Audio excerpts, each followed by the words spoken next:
It's the #1 show in the streets. Hood Rich Radio with DJ Scream. It's Hood Rich Radio. It's DJ Scream, #1 show in the streets. Miranda Man is here. We got a special guest in the building representing. I don't think special is the word, bro. Okay, so make up the word. I can't think of nothing, dog. Like this is a legend we here right now. Dog. We have a legendary guest in the There building. it is, legendary. DJ A-Trak, ladies and gentlemen. Welcome to Hood Rich Radio, brother. How you feeling? Welcome to Atlanta, man. Great, I'm good, man. Thanks for having me. So you're from Canada, right? Yeah. Are you still based in Canada? No. So I grew up in Montreal. Right. But then the last 10 years or so, I've been between New York and LA. Mostly New York, yeah. Dope. That's what's up. When you come to the ATL, what's the first thing you like to do, man? Man, I really like just hitting the studio here and like putting out like the bat signal, putting out the call to... I'm here. Exactly. Right. To any producer or rappers that I know, or even like friends of a friend, like, yo, who wants to pull up? Yeah. And it's always some crazy sessions that come out of that. So Yeah. I usually start with that and then stay and kick it, whatever happens. That's what I'm saying. You involve yourself in any of the culture. Have you been to the Blue Flame? Has A-Trak been to the Blue Flame? Not. Magic City? Anything? I have not. Come on, Rick. But tomorrow. Okay, you're going tomorrow. Okay. I've been told that tomorrow is going to be a special tour. Okay. Yeah. Little tourist trip. Yeah, and you're gonna be surprised. Of course, you know this, but you're gonna be surprised about how many people rock with you and know who you are. I appreciate that. And just been following you for some time. Give everybody a little bit of your journey and your story. You started as a battle DJ turntablist. Yep. And, So, I got my start pretty young. Started scratching as a teen, and at 15 I won the DMC World Championships, and that really got my career off the ground. Continued battling for a couple of years, so I won 5 World Championships. By the time I was 18, and that was like my battling phase. Yeah. And I'm sure you know because you saw the videos. But when I was 15, I looked about 9. So right. That was a thing too. Right. Yo, I'm 35 now. What's the DMC founder? Yeah, Tony Prince. He loved you. Yeah. He was like, oh yes, turntablism will last at least another 10 years with this. He would call me A-Train. A-Train, yes, exactly. Right? Exactly, right. And then fast forward a couple of years, then I started working with Kanye, toured with Kanye for 4 years. I met him right when he did College Dropout. So like when he was doing his first tour, actually it was the tour with Usher, the Truth Tour, when Usher had Confessions. Ye was the main opener, and I was his DJ on that tour. It was just me and him and John Legend on stage. How was that experience? That was amazing. It was amazing? Yeah, it was amazing. Did it ever get difficult? And we speak that in a positive respect. We love Kanye, but everyone knows he can be a little difficult. Did it ever get difficult? For me it didn't. It was funny because there was like this running joke on tour. Because it wasn't even just that tour. I worked with him for 4 years, and he would fire his light guys like every week. Like literally once a week there'd be a new light guy. People were getting screamed at during shows. He would interrupt the set and be like, "That's not the light cue. Right. We're gonna start the song over." Right. For whatever reason, I was never on the receiving end of that. Well, that's because you're great at what you do. We he has to know. built. Thank you. We built a certain trust. Yeah. Where like over the years, I became also almost like a musical director for the shows. Nice. Where like when he started bringing in the string section for the first time, I would be the one that would show the songs to them, which I didn't necessarily have a background in. Right. And that's what was exciting for me, was that working with him just threw me into scenarios that I had never tackled before, but I just had to learn on the spot. So how to deal with other kinds of musicians, and even just like how to adapt my craft to different crowds. And that's one of my favorite things about that whole experience of working with Ye, was that I came from previously a very underground scene where I would be doing pretty advanced turntablist tricks for an audience that knew that and had the information to even analyze what I was doing and sort of compute, right? And Kanye wanted me to do that stuff. He wanted to show me off because he likes to show off. To the masses. But he wanted me to do that to an Usher audience, or like to the masses, right?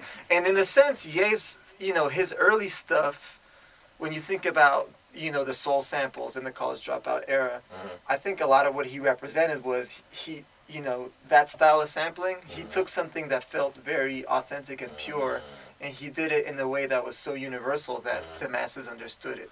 And without this ever being an actual sit-down conversation, without this being an explicit thing, in reality, I got to learn those same lessons with my DJing, where like in a way my style of DJing was very pure, and my first couple shows with him, he would have me do a little routine of some of some scratching and stuff. And like the first couple shows, I was doing stuff that was so technical that the crowd didn't understand it. Right. And then I had to understand how to contextualize Make it, how like to more musical. yeah, how to make it to where anybody could appreciate it. So it taught me how to produce my own DJing.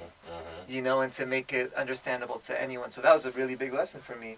And even just working with him, like over the years, we got to exchange a lot of ideas on, you know, the larger vision of what it's like to be an artist.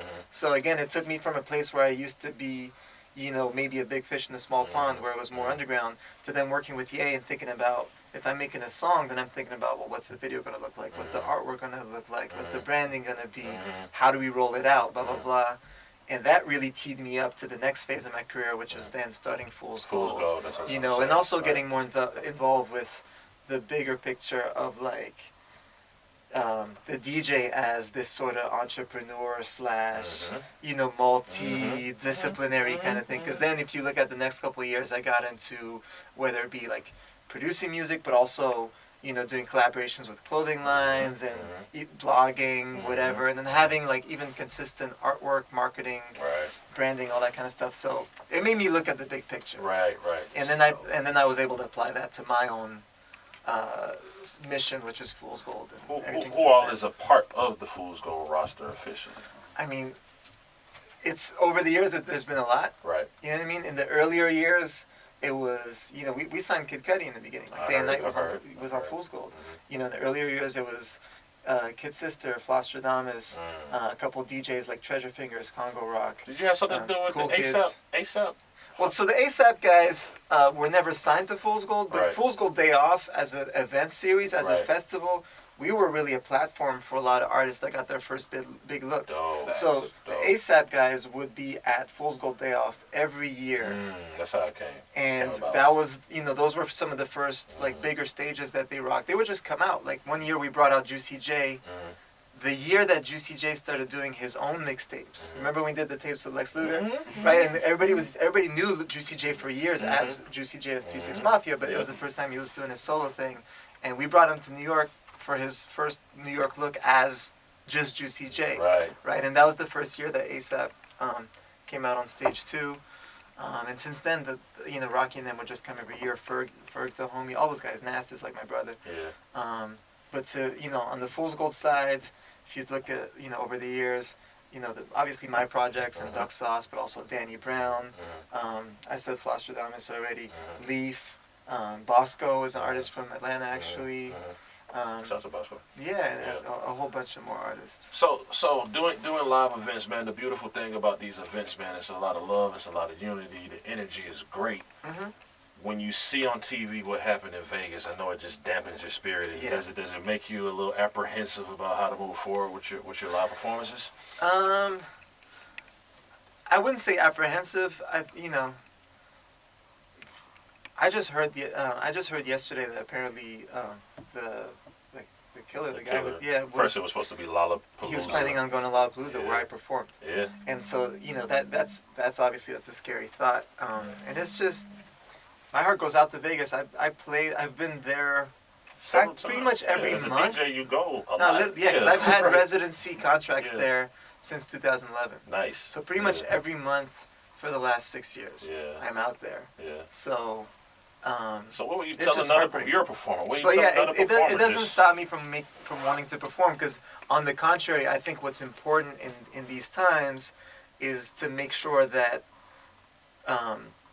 audiences still come out to shows, and that we as entertainers, you know, still bring business to the city. Like that's the way you let someone defeat you win. Is to show. stop. Exactly. Yeah. So the only way to fight that you know, negative spirit is just to keep going, and to send love and to bring business there, and to you know, not let this destroy the livelihoods and the culture of it. And the culture, exactly.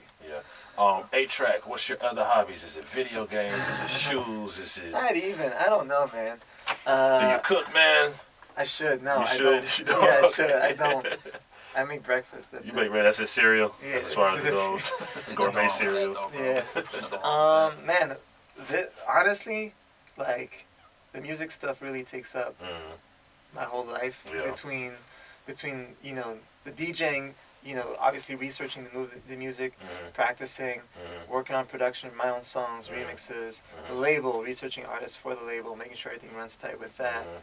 You know, planning the shows. I'm very hands-on with everything, the visuals, the merch, all that stuff. Right. So pretty much all my waking hours go to that, but that's my choice. That's how I love to operate. You dedicated You know, yourself at this point I'm 20 something years deep into, you know, this music career where like you know, if I didn't love it, I would have stopped a long time ago. As far as like hobbies, like you know. So the music is fun. The music is your therapy. It's fun. It's fun. Like if I have downtime, like I just hang out with my friends. Nothing crazy. I don't collect something in particular or whatever. Yeah. There's a point where I had. Do you still get up and practice like scratching? Like yeah, you know what's funny is like your exercise.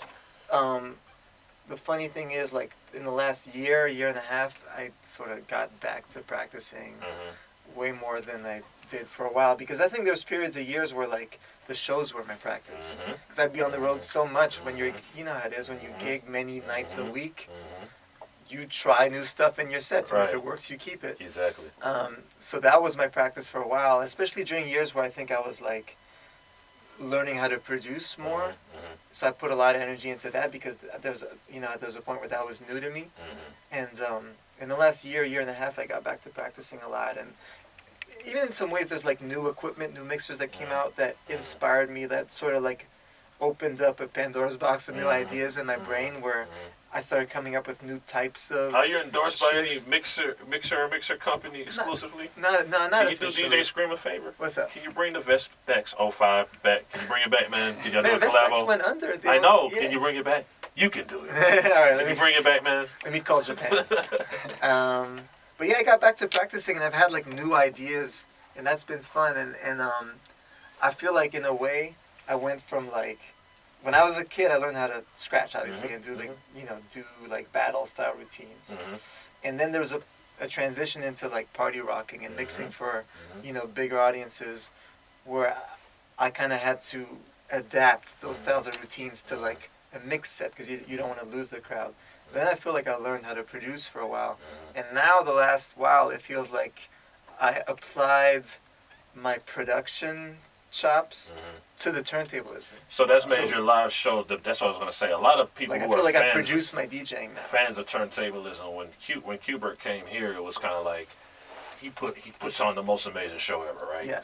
But he also wanted to kind of party a little bit and, you know, play a few records. And everybody's like, stop playing records. Scratch your ass off. Don't play your records off. Which is rare, by the way, because I think most scratch DJs deal with audiences who say the opposite. I think a lot of scratch DJs want to just go up and cut, but they cut for too long. Right. And then the crowd will say, can we you can't stop party. scratching the record? Yeah, exactly. So it just depends on the audience. But basically your journey has made this balanced, great show that A-Trak has now. And Thanks, definitely let everybody know where you're going to be this weekend in the ATL so they can check you out. Yeah, definitely. So tomorrow, Fool's Gold is taking over the main stage at A3C Festival. So from 2 to 10 p.m., let me pull up this lineup because it's pretty, it's a hefty one. We got DJ Drama and Don Cannon with friends, with guests. Shout out to the homies Rich Homie Quan, Zaytoven, Cap G, Cody Shane. I'm doing a set with special guests. Project Peta is going to play. You gotta have Project Peta. Yeah. Hood Rich Pablo Juan. Yep. Maxo Cream, Smino, Wi-Fi's Funeral from Florida. A couple DJs from Fool's Gold Kittens is a DJ from LA that we have. Mado is another producer that we have. Michael Christmas. Dope. Going to be there. Man Savage also down with Fool's Gold. Shouts to them, man. You know, so it's going to be a big party. Absolutely. Before Tomorrow you ride out, A3C. man, before you ride out, talk to that young DJ kid that's 8, 9, 10 years old. Give us some motivation to be great in this game.